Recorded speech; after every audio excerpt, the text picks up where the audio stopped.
Oh, please, my lady. Oh, my lady, won't you please tell me what your name is? My lady, please. Tell me your name. I need to know it. Look! Bernadette told them there was a spring here and they called her insane. Look at it, Maria! Look at it! More than a century ago, a sickly, uneducated teenager named Bernadette Soubirous claimed to see a mysterious lady in a rocky grotto near Lourdes, France. What followed wasn't just a local curiosity.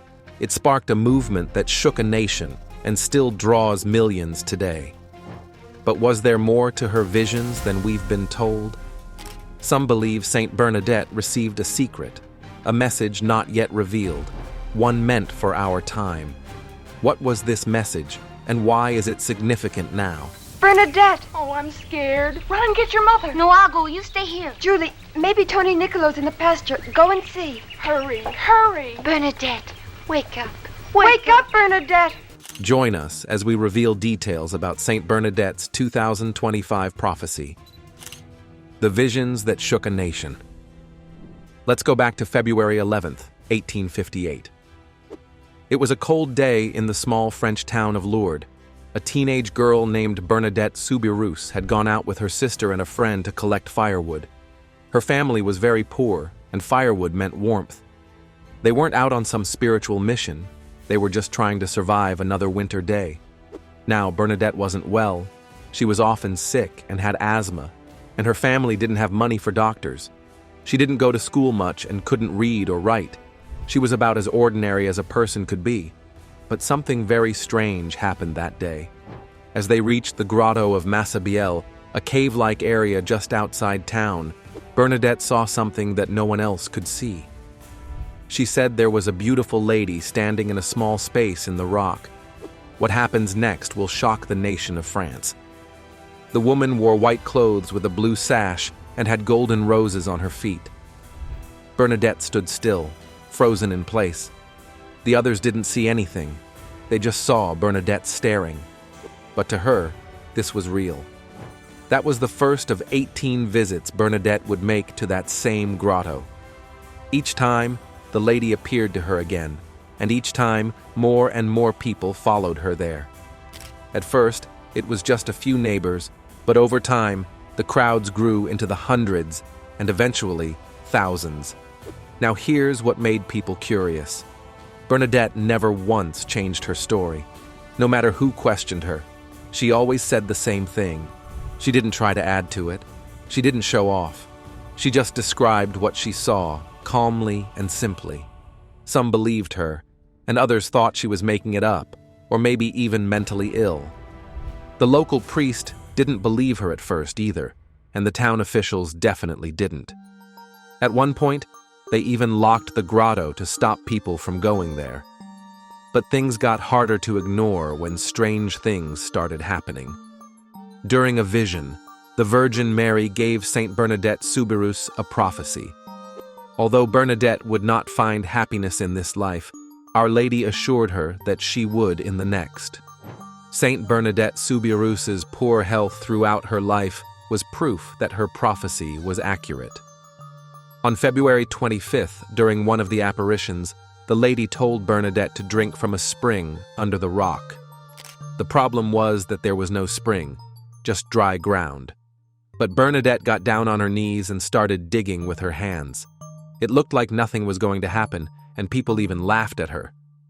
Then water started coming up from the dirt. Not a lot at first, but enough to make mud. The next day, a steady stream was flowing, and that spring has never stopped. It still pours out over 30,000 gallons of water a day. Scientists later tested it and found nothing special in it, no minerals or chemicals that should cause healing. But ever since that day, people who are sick have come to that spring, and many have claimed to be healed. More than 70 cases have been officially declared miracles by the Catholic Church. That means they were looked at carefully and checked by doctors, scientists, and church investigators. And after all that, they were still called unexplainable. Thousands of other people also say they were healed, though not all of them went through the full process of church investigation. The church doesn't take this lightly. Before they call something a miracle, they check everything. The person has to have a serious illness. The healing has to be sudden, complete, and permanent. And doctors have to agree that there's no medical reason for it. Even with all that, most cases are not declared miracles. As a result, that spring turned Lourdes into something no one expected, a major destination for sick people, believers, and the curious. But the lady didn't just ask Bernadette to dig. She gave her messages too. She asked that a church be built there and that people come in processions. Again, this was strange for a poor girl who didn't even understand half of what was being asked. But Bernadette passed the messages on to the local priest, just as she was told. Then came March 25th. That date matters. It's the feast of the Annunciation in the Catholic Church, the day when the angel told Mary she would become the mother of Jesus. On that day, the lady finally told Bernadette who she was. She said, "I am the Immaculate Conception." Bernadette didn't understand what those words meant. That phrase had only become official church teaching in 1854, just 4 years earlier, and Bernadette had no way of learning about it. She wasn't in school, she didn't read, and she didn't hang around scholars or priests. But she repeated the words exactly as they were said. That moment made a lot of people stop and think, how could a poor, uneducated girl say something like that if she hadn't actually heard it from someone? And not just anyone, from someone she truly believed was from heaven? Despite all this, the local officials didn't believe her. They were annoyed by the growing crowds, and they worried about disease, safety, and public order.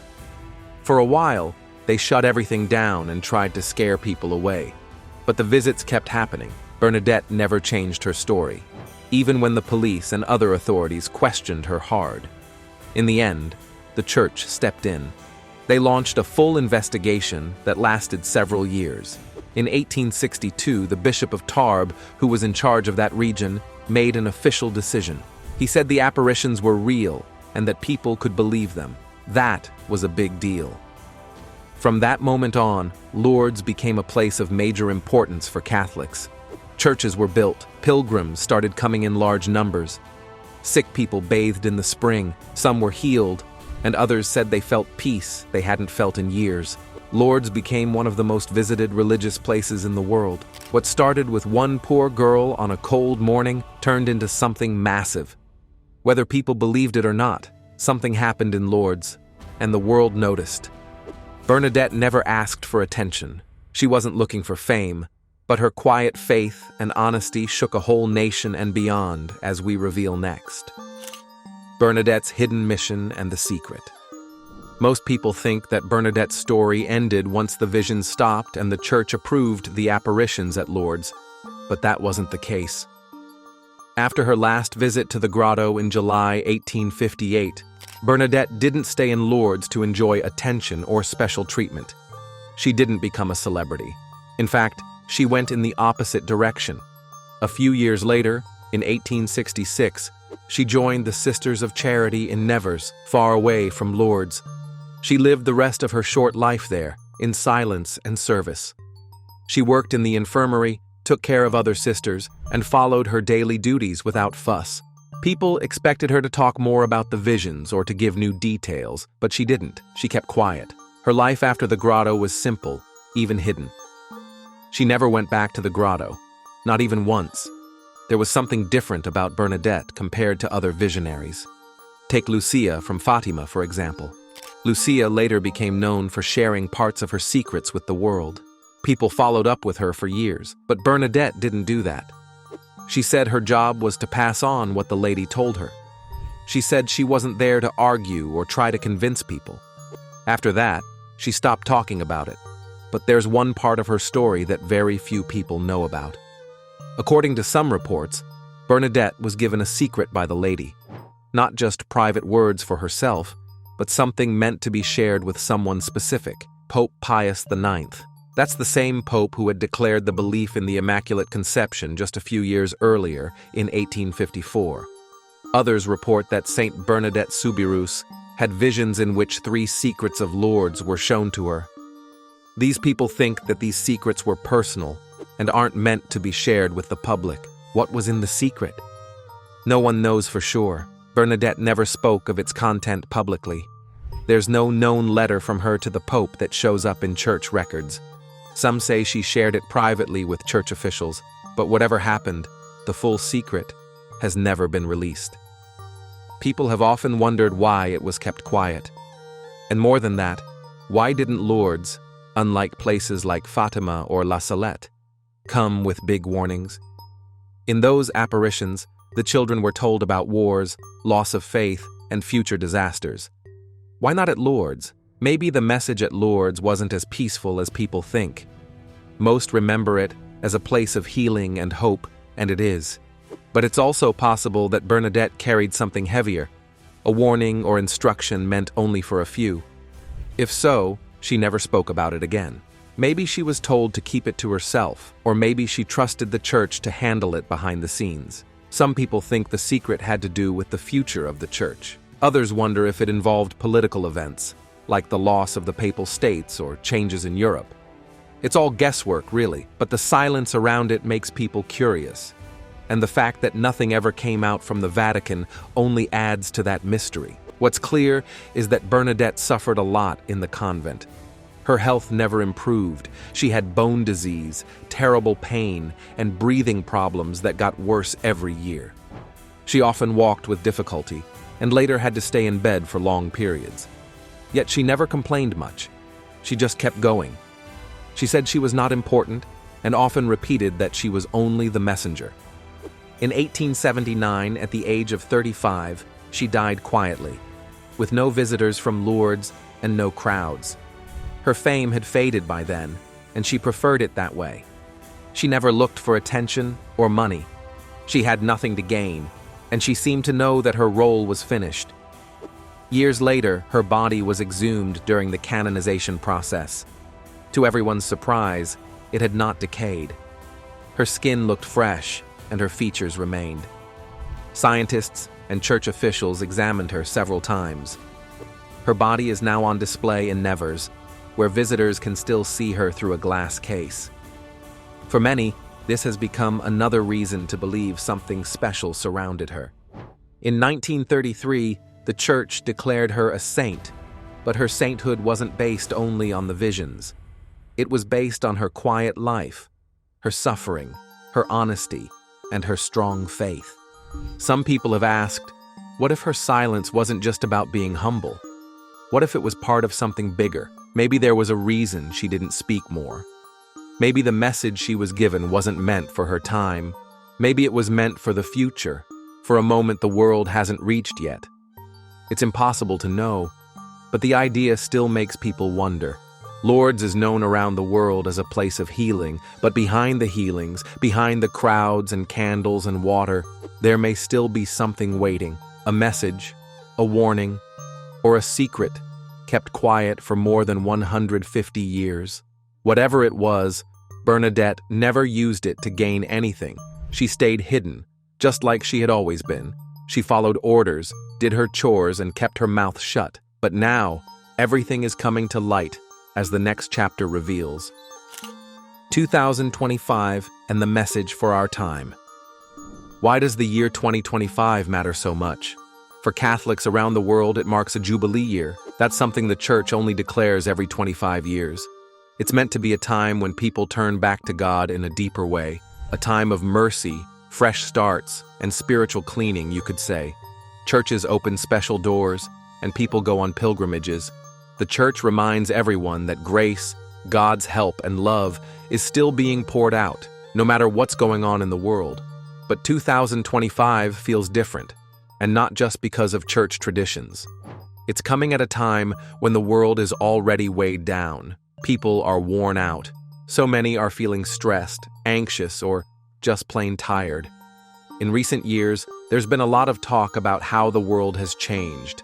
Pandemics, political fighting, wars, and even confusion about basic things like identity, purpose, and truth.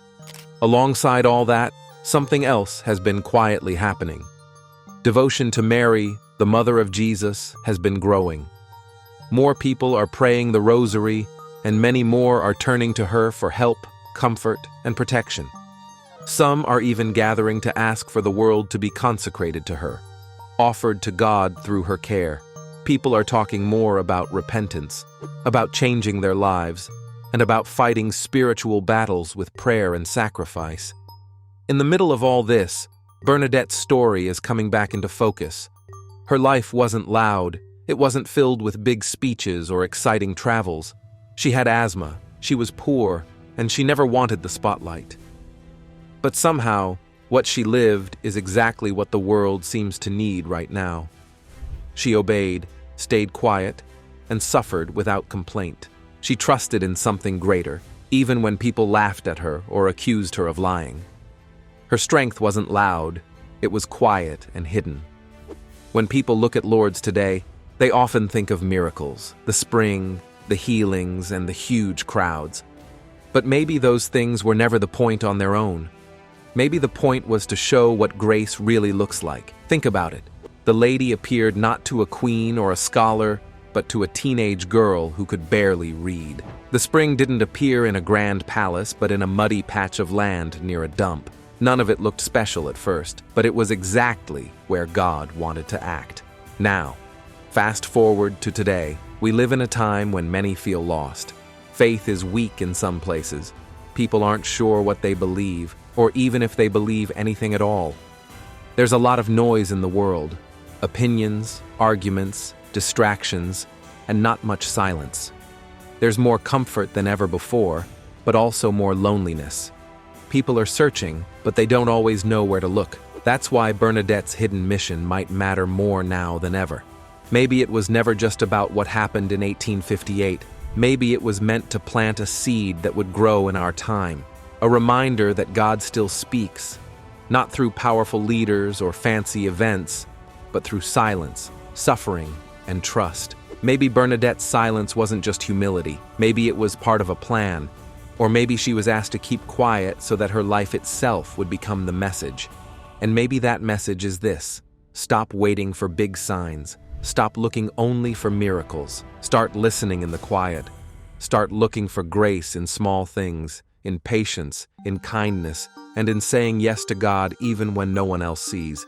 Start turning your heart back toward what matters. The water at Lourdes still flows, and people still travel there. Some still walk away with physical healings, but many more walk away with peace, with a clearer mind, and with a heart that feels lighter. That's the deeper healing the world needs right now. Not just cures for the body, but a return to God, a return to prayer, to family, to what is true and good. In 2025, the real question isn't whether something dramatic will happen. The real question is whether we're ready to hear what's already been said. Are we ready to live like Bernadette, simple, honest, and willing to suffer for the truth, even if no one notices? Are we ready to accept that the mission she started might now be ours to carry? Saint Bernadette didn't leave behind long writings or big sermons. She didn't create movements or hold leadership roles, but in her quiet way, she showed the world what it looks like to follow God with your whole heart. And maybe now, in this moment of confusion and noise, her quiet voice is what we need most. As the Jubilee year begins, it's worth asking, are we going to let this just be a celebration? Or are we going to let it change us? Are we going to treat it like a reset button, a chance to take stock of where we are and what really matters? Because if Lourdes teaches us anything, it's that even the smallest, weakest person can become the way God reaches the world. And maybe, just maybe, now it's our turn. What do you think about the life of Saint Bernadette? Kindly share your answers, thoughts, and opinions in the comment section. If you enjoyed the video, make sure you like, share, and subscribe to this channel to enjoy more videos like this. Also, click the next video shown on your screen. You will enjoy it.